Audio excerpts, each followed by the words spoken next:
Hello guys, after a long time, let's continue our reading book series of Pinocchio.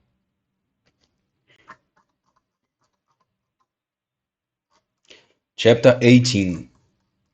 Pinocchio again meets the fox and the cat. The fairy allowed the puppet to cry for a good half hour over his nose, which could no longer pass through the door of the room. This she did to give him a severe lesson and to correct him of his this this This she did to give him a severe lesson, and to correct him of the disgraceful fault of telling lies, the most disgraceful fault that a boy can have. But when she saw him, but when she, but when she saw him quite disfigured and his eyes swollen out of his head from weeping, but when she saw him quite disfigured of his eyes swollen out of his head from weeping, she felt full of compassion for him. She therefore beat her hands and together She therefore beat her hands together, and at that sign 1,000 large birds called woodpeckers flew in at the window. They immediately perched on Pinocchio's nose and began to peck at it with such zeal that in a few minutes his enormous and ridiculous nose was reduced to its usual dimensions. They immediately they immediately They immediately perched on Pinocchio's nose and began to peck at it with such zeal that in a few minutes his enormous and ridiculous nose was reduced to its usual dimensions. "What a good fairy you are," said the puppet, drying his eyes, "and how much I love you." "I love you also," answered the fairy, "and if you and if you will remain with me, you shall be my little brother, and I will be with a good and if you will remain And if you will remain with me, you shall be my little brother, and I will be with your good little sister. I would remain willingly if it were not for I would remain willingly if it were not for my poor papa. I have thought of everything. I have already let your father know, and he will be re I have thought of everything. I have already let your father know, and he will be here for tonight. "Really?" shouted Pinocchio, jumping for joy. "Then, little fairy, if you consent, I shall like to go and meet him. I am so anxious to give a kiss to that poor old man, who has suffered so much on my account, that I am counting the minutes." "Go then, but be careful not to lose yourself. Take the road through the wood, and I am sure you'll meet him. Take the road through the wood, and I am sure that you will meet him." Pinocchio set out, and as soon as he was in the wood, he began to run like a kid. But when he had reached a certain spot, almost in front of the big oak, he stopped, because he thought he heard people amongst the bushes. In fact, two persons came out on the road. Can you guess who they were? His two, his two traveling companions, the fox and the cat, with whom he had supped at the inn on the red crawfish. "Why, here's our dear Pinocchio!" cried the fox, kissing and embracing him. "How came you to be here?" "How came you to be here?" repeated the cat. "It is a long story," answered the puppet, "which I will tell you when I have time. But do you know that the other night, when you left me alone at the inn, I met with assassins on the road?" "Assassins? Oh, poor Pinocchio! And what did they want?" They wanted to rob me of my They wanted to rob me of my gold pieces." "Villains!" said the fox. Infamous villains," repeated the cat. "But I ran away from them," continued the puppet, "and they followed me, and at last they overtook me and hung me to a branch of the oak tree." And Pinocchio pointed to the big oak, which was 2 steps from them. "It is impossible to hear of anything more dreadful," said the fox. "In what a world we are condemned to live! Where can respectable people like us find a safe refuge?" Whilst they were thus talking, Pinocchio, while they were While they were thus talking, Pinocchio observed that the cat was lame of her front right leg, for in fact she had lost her paw. Whilst they were thus talking, Pinocchio observed that the cat was lame of her front right leg. Whilst they were to- thus Whilst they were just talking, Pinocchio observed that the cat was lame of her leg, of her front right leg, of her front right leg, of her front right leg, front right leg, of her front right leg, of her right leg. Whilst they were whilst they were thus talking, Pinocchio observed that the cat was lame of her front right leg, for in fact she had lost her paw with all its claws. He therefore asked her, "What have you done with your paw?" The cat tried to answer, but it became the cat tried to answer, but became confused. Therefore the fox said immediately, "My friend is too modest, and that is why he doesn't speak. I will answer for her. I must tell you that an hour ago we met an old wolf on the road, almost fainting from want of food, who asked alms for us. Not having so much as a fish bone to give him, what did my friend, who was really the heart of a Caesar, do?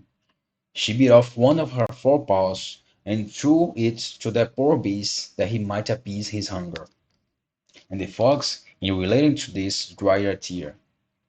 Pinocchio was also touched, and approaching the cat, he whispered into her ear, "If all cats resembled you, how fortunate the mice would be!" "And now, what are you doing here?" asked the fox of the puppet. "I am waiting for my papa, whom I expect to arrive every moment." "And your gold pieces?" "I have got them in my pocket, all but one I spent at the inn on the red coral fish. And to think that, instead of 4 pieces, by tomorrow they might become 1 or 2,000. Why do you not listen to my advice? Why you will not go and bury them in the field of miracles? Today is impossible. I will go another day." "Another day? You'll be too late," said the fox. "Why?" "Because the field has been bought by a gentleman, and after tomorrow no one will be allowed to bury money there." "How far off is the field of miracles?" "Not 2 miles. Will you come with us?" "Will you come with us?" "Will you come with us?" "In half an hour you will be there. You can bury your money at once, and in a few minutes you will collect 2,000, and this evening you will return with your pockets full.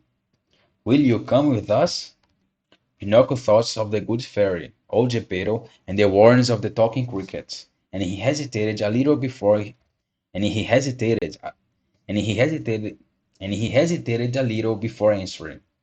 He ended, however, by doing as all boys he ended, however, by doing as all boys do he ended, however, by doing all boys he ended, however, by doing as all boys do who have not a grain of sense and who have no heart.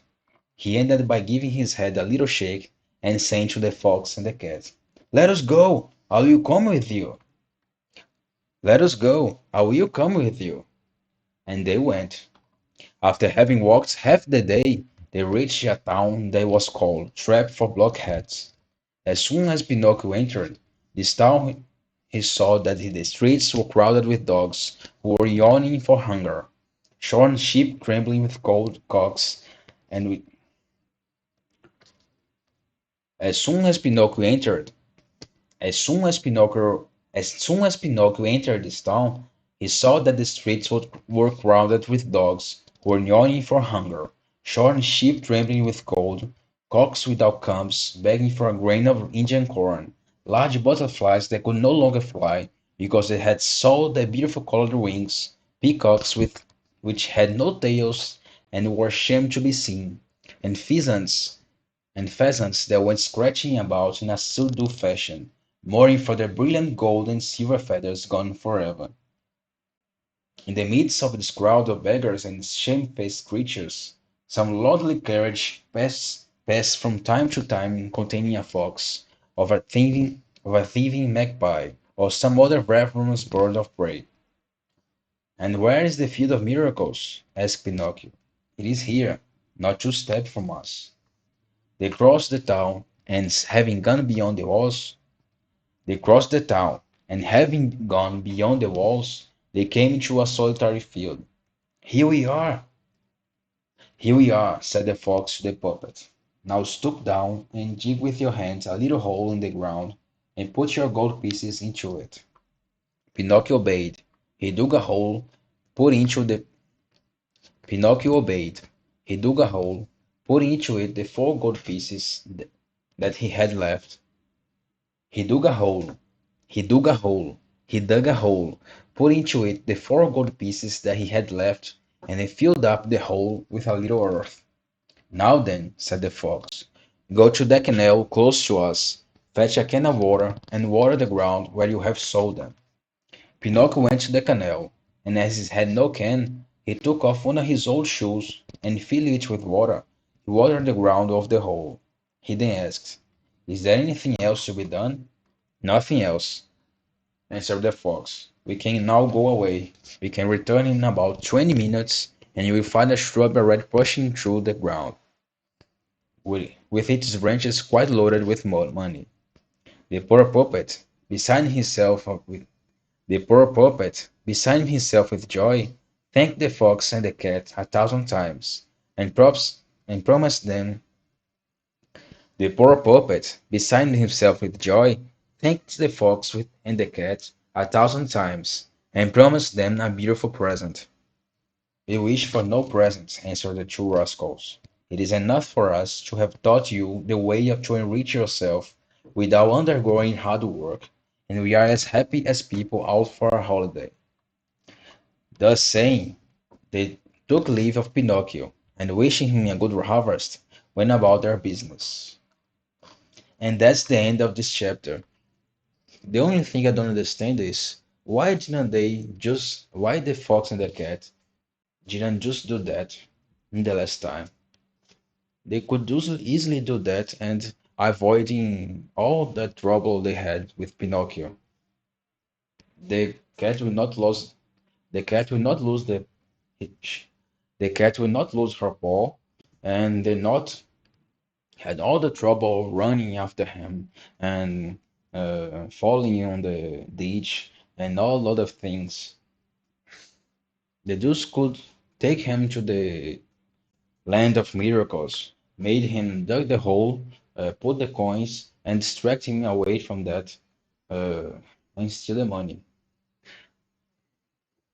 All the trouble in the later chapters were for nothing. But anyway, this is the end of this chapter, this episode. Until the next one.